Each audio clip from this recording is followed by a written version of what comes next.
Hi guys, this is advocate Rukhsar Ahmed and welcome to my channel learn law. मुझसे एक सवाल अक्सर ये पूछा जाता है कि सर मैंने एक लोन लिया,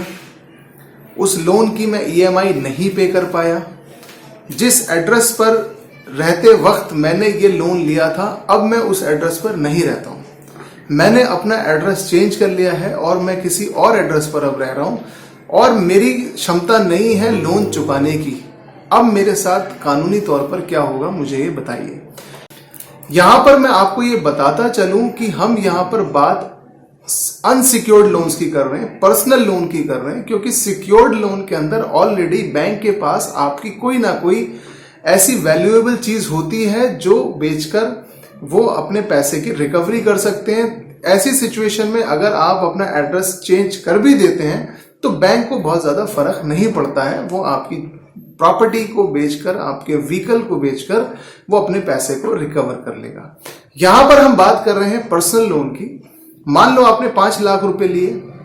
बैंक से, उसकी कुछ किस्तें जमा करी, उसके बाद आपके पास किसी भी वजह से पे करने के लिए ईएमआईज नहीं थी और आप अपना घर भी चेंज कर दिया। बैंक आपको लगातार आपके होम एड्रेस पर, जो आपका कॉरेस्पॉन्डिंग एड्रेस था, वहां पर अप्रोच कर रहा है,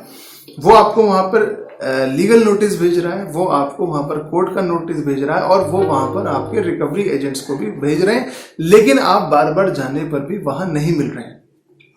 फ्रेंड्स, ऐसी सिचुएशन में अक्सर जो सिचुएशंस कोर्ट के अंदर क्रिएट होती है वह मैं आपको बताता हूं। अगर कोर्ट के अंदर चेक बाउंसिंग का कोई भी मैटर पेंडिंग है, नेगोशिएबल इंस्ट्रूमेंट एक्ट के अंदर धारा 138 के अंदर चेक बाउंसिंग का केस फाइल होता है और चेक बाउंसिंग के केस में जो आपका लास्ट कॉरेस्पॉन्डिंग एड्रेस है, अगर उस पर आप अवेलेबल नहीं है तब भी आपके ऊपर नोटिस सर्व माना जाएगा। यानी कि कोर्ट ये मानकर चल रही है कि आपके पास नोटिस भेजा गया, लेकिन आप जानबूझकर वहां पर अवेलेबल नहीं है और आप कोर्ट में आने को आप अवॉइड कर रहे हैं, तो आपकी सर्विस डीम्ड मानी जाएगी, सर्व्ड मानी जाएगी। उसके बाद कोर्ट आपके खिलाफ बेलेबल वारंट इशू करती है। पुलिस का एक ऑफिसर बेलेबल वारंट लेकर आपके लास्ट नोन एड्रेस पर जाता है और अगर फिर भी आप वहां नहीं मिलते तो आपके खिलाफ नॉन बेलेबल वारंट इशू होते हैं। मान लो आप नॉन बेलेबल वारंट इशू होने के बावजूद भी आप पुलिस की ट्रैकिंग में नहीं आ रहे हैं, पुलिस की पकड़ में नहीं आ रहे हैं, तो लास्ट में आपको प्रोक्लेम्ड ऑफेंडर घोषित किया जाता है, जिसको कहते हैं भगोड़ा घोषित करना। भगोड़ा जब आपको घोषित किया जाता है तो ऐसी सिचुएशन के अंदर पुलिस ऑफिसर किसी भी जगह पर, किसी भी थाने का पुलिस ऑफिसर आपको अरेस्ट कर सकता है अगर उसकी नॉलेज में यह है कि आप एक प्रोक्लेम्ड ऑफेंडर हैं। फ्रेंड्स, अक्सर लोग क्या करते हैं, जिसका जैसे बैंक है, bank third party recovery agents को हायर करती है और वो प्रोक्लेम्ड ऑफेंडर के या नॉन बेलेबल वारंट के ऑर्डर, सर्टिफाइड कॉपीज उन रिकवरी एजेंट्स को दे देती है और ये रिकवरी एजेंट बहुत स्मार्ट होते हैं। ये आपके घर के आसपास खड़े रहकर कई घंटे खड़े रहते हैं या आपकी सोशल मीडिया पे आपको ट्रैक करते हैं और अक्सर मैंने देखा है कि मोबाइल्स को भी ये लोग पता नहीं कैसे हैक कर लेते हैं और आपकी डिटेल्स को निकलवा के एग्जैक्टली आप कहाँ रहते हैं वहां तक ये लोग पहुंच जाते हैं और पुलिस के जरिए ये आपको अरेस्ट भी करवा लेते हैं और आपको पकड़ भी लेते हैं। फ्रेंड्स, सिर्फ एड्रेस चेंज करने से ही सॉल्यूशन नहीं है। आप कुछ वक्त के लिए आप इस सिचुएशन से बच सकते हैं, कुछ तारीखें कोर्ट की आप जाया कर सकते हैं, वेस्ट कर सकते हैं, लेकिन अल्टीमेटली बैंक आपको कहीं ना कहीं पकड़ लेता है। फ्रेंड, दूसरी सिचुएशन यह है कि आपने चेक नहीं दिया कोई भी सिक्योरिटी का। अगर आपने चेक नहीं दिया है तब भी कानून के अंदर बिना चेक दिए भी आपके ऊपर चेक बाउंसिंग जैसी ही धाराओं के अंदर, इलेक्ट्रॉनिक क्लियरेंस के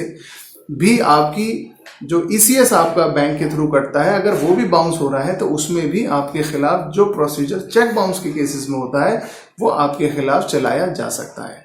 फ्रेंड्स, अगर मान लो आपके खिलाफ कोई आर्बिट्रेशन की प्रोसीडिंग कहीं पर चल रही है और आप आर्बिट्रेशन प्रोसीडिंग के अंदर आप पेश नहीं होते हैं, तो आर्बिट्रेशन में जो आपके खिलाफ अवार्ड पास किया जाता है, उस अवार्ड की एग्जीक्यूशन के लिए जिस जगह पर आप लास्ट नोन आपका एड्रेस था वहां पर एक एग्जीक्यूशन पिटीशन फाइल की जाती है और वहां से भी सेम प्रोसीजर चलता है। पहले आपके पास नोटिस आएगा, अगर आप नहीं है तो आपके वारंट ऑफ अटैचमेंट आते हैं और आपके वारंट ऑफ अरेस्ट भी आपके इशू किए जाते हैं। और ये बैंक्स ने आजकल एक ऐसा नेक्सस बना रखा है जो आपके खिलाफ किसी भी तरह से नॉन बेलेबल वारंट या वारंट ऑफ अटैचमेंट लेकर वो रिकवरी एजेंट पुलिस की मदद से आपको कहीं ना कहीं पकड़ लेते हैं। तो फ्रेंड्स, अगर आपने अपना एड्रेस चेंज कर भी लिया है तो ज्यादा से ज्यादा कुछ वक्त सिर्फ टाइम बाय कर सकते हैं, लेकिन अल्टीमेटली इससे बचना बड़ा मुश्किल है। तो कहने का टोटल पर्पस ये है कि अगर आपने अपना एड्रेस चेंज कर भी लिया है तब भी आप इस सिचुएशन से नहीं बच सकते। हालांकि लोन के मैटर्स के अंदर एक सही कंसल्टेशन अगर आपको मिल जाए तो आप अपने लोन की परेशानी से काफी हद तक उसको मैनेज कर सकते हैं। कोर्ट के अंदर उसको फाइट करने के लिए आप ग्राउंड ले सकते हैं, लेकिन ये तभी पॉसिबल है जब आप अपने लोन से बचे नहीं, बल्कि लोन को मैनेज करने के लिए प्रॉपर कंसल्टेशन आप अपने एडवोकेट से या जो लोन कंसल्टेंट्स होते हैं आप उनसे कंसल्ट कर सकते हैं।